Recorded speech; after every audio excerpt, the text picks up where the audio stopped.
اهلا بيكم. معاكم مغازي. اتكلمنا في حلقه فاتت عن اهم افلام كامله منعت من العرض، اللي ما شافهاش يشوفها هتعجبه. اما في الحلقه دي هنتكلم عن مشاهد بعينها اتمنعت او اتقصت من الفيلم قبل العرض، وده بسبب الجلل اللي سببته المشاهد دي او المواضيع الحساسه اللي طرحتها. بعضها لاسباب سياسيه او دينيه، وبعضها بسبب جرائم بعض المشاهد او تخطيها للمألوف. هنتكلم عن اشهر 5 مشاهد بعينها في الافلام المصريه في رايي اللي واجهت مشاكل مع الرقابه. ما تنسوش الاشتراك عشان يوصلكم كل جديد، ويلا بينا نبدأ.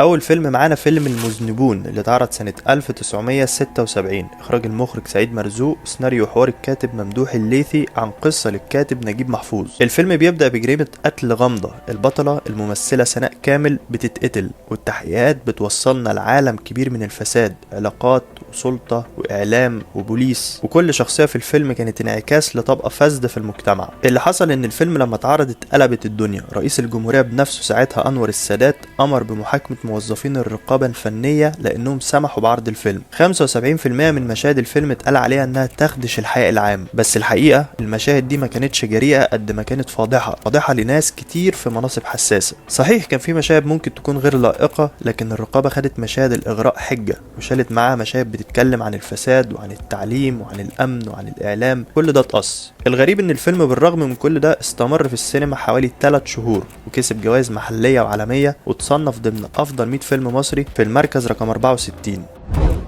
تاني فيلم معانا فيلم هي فوضى، عرض سنة 2007 من إخراج يوسف شاهين بالتعاون مع خالد يوسف، وده كان آخر أفلام يوسف شاهين قبل وفاته. القصة بتدور حوالين شخصية حاتم أمين الشرطة، اللي مش مجرد فاسد، لأ هو شخص بيمثل سلطة مطلقة من غير رقيب، بيبتز وبيرتشي وبيعذب وبيكسر القانون بإيده اللي المفروض تحميه. وعلى الناحية التانية في وكيل النيابة شريف، اللي بيمثل الأمل في العدالة والنور في وسط العتمة، وبيتدخل لما بيشوف إن حاتم بدأ يتجاوز كل الخطوط، خصوصا بعد ما بيحاول يفرض نفسه على نور جارته اللي بتحب شريف. الفيلم بيكشف بشكل فج وواقعي عن مدى تغول السلطة الأمنية وسيطرتها على كل تفاصيل حياة الناس، مش بس في أقسام الشرطة لكن في بيوتهم وأحلامهم وحتى مشاعرهم. وهنا نيجي للمشهد اللي الرقابة شالته. كان خناقة عنيفة بين وكيل النيابة شريف وضابط شرطة تاني اللي قام بدور الفنان عمرو عبد الجليل، خناقة كبيرة بالإيد والمسدسات. طب إيه السبب في حذف المشهد؟ هو إن الرقابة خافت من إن المشهد يثير الحساسية بين السلطة القضائية المتمثلة في شريف وكيل النيابة والسلطة التنفيذية المتمثلة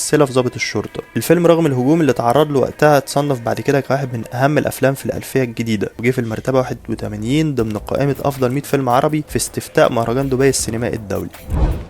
تالت فيلم معانا فيلم الغول اللي اتعرض سنة 1983، قصة وسيناريو وحوار وحيد حامد، وإخراج المخرج سمير سيف. القصة بتدور عن عادل صحفي بيشتغل في جريدة، وراجل شريف بيؤمن بالحقيقة والكلمة، وبيشوف بعينيه جريمة قتل بشعة بطلها نشأة الكاشف، ابن رجل أعمال تقيل اسمه فهمي الكاشف. نشأت بيقتل عامل بار اسمه مرسي. عادل بيقرر يقول اللي شافه ويروح يشهد ويحاول يوصل الحقيقة للقانون، بس الحقيقة زي ما احنا عارفين مش دايما مرحب بيها، خاصة لو بتفضح ابن واحد من الكبار. وهنا بتبدأ الحرب على عادل بالضغوط والتهديدات والتلاعب بالقانون، كل ادوات الطبقه اللي فوق بتحاول تطمس الحقيقه. في نهايه الفيلم فهمي الكاشف، الراجل اللي عنده كل حاجه، الفلوس والنفوذ والحمايه، بيتقتل على ايد عادل وهو قاعد في مكان عام وسط ناسه، في مشهد صادم جدا شبهه ناس كتير بمشهد اغتيال الرئيس انور السادات سنه 1981. التشابه كان في الاتي: الكلمه اللي قالها فهمي الكاشف قبل ما يتقتل مش معقول، وهي نفسها اللي قالها السادات لحظة اغتياله. كمان الناس حوالين القاتل بيرموا عليه كراسي عشان يمنعوه، وده نفس اللي حصل في المنصة الرئاسية يوم حادثة المنصة. الرقابة وقتها اعتبرت ان الفيلم بيهاجم النظام وانه بيتهم الدولة بالتواطؤ مع رجال الاعمال، رفضوا عرض الفيلم لحد ما وزير الثقافة نفسه تدخل ووافق على نزوله، بعد ما تم تخفيف مشهد النهاية وحذفه جزئيا في السينمات. ولحد النهاردة بعض القنوات بتعرض النسخة الغير كاملة بالمشهد الاصلي الكامل، واللي بيفضل واحد من اكتر النهايات اثارة للجدل في السينما المصرية.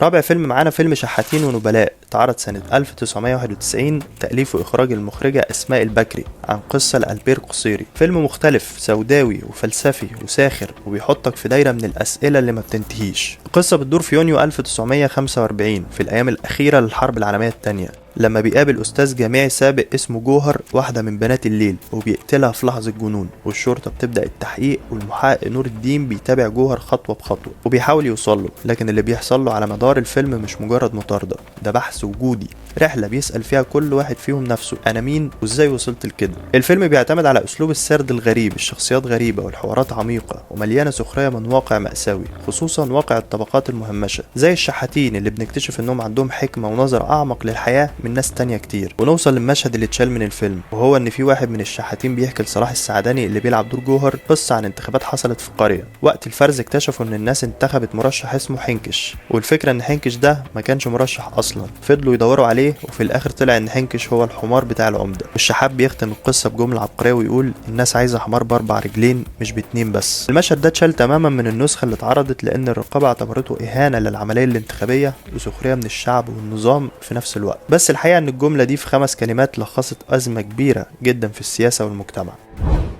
الفيلم الخامس والأخير فيلم البريء سنة 1986، إخراج المخرج عاطف الطيب، عن قصة وسيناريو وحوار للكاتب وحيد حامد. وده في رأيي بيضم أهم وأخطر مشهد حذف. الفيلم واحد من أكتر الأفلام اللي اتظلمت في وقتها واتحاربت رقابيا بشكل عنيف، رغم إنه كان سابق عصره، بيحمل رسالة مؤلمة عن الحقيقة والسلطة والبراءة اللي بتتلوث في وسط معسكر القهر. الفيلم بيحكي عن أحمد سابع الليل، شاب بسيط من قرية فقيرة ملوش نصيب في الدنيا، لا تعليم ولا فرص، بيتنقل من بيئة فيها الجوع والاحتياج لبيئة تانية فيها الطاعة والجهل، وبينضم للجيش وبيشتغل حارس في معتقل. وهناك بيتزرع جواه وهم ان كل اللي جوه المعتقل دول خونة واعداء البلد، وكل المطلوب منه ان يسمع الكلام وبس.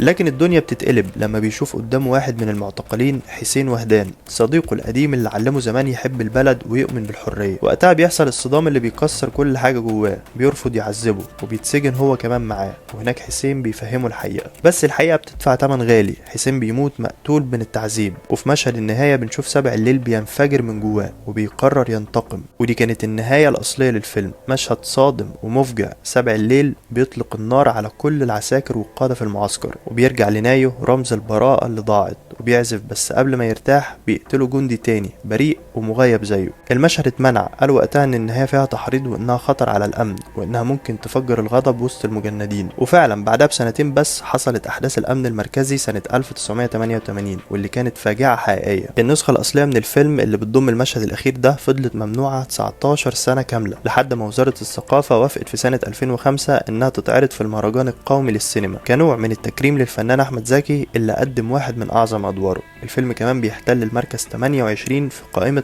افضل 100 فيلم في ذاكرة السينما المصرية. في النهاية المشاهد اللي اتمنعت من العرض في مصر كانت أكتر من مجرد مشاهد على الشاشة، لكنها كانت مرايات لحقائق في المجتمع أو حتى صرخات للتغيير. وحتما زي ما قلنا قبل كده هيفضل الصراع قائم دايما بين صناع السينما والرقابة. لو عجبتكم الحلقة ما تنسوش اللايك والشير والاشتراك، واستنونا الحلقة الجاية. سلام.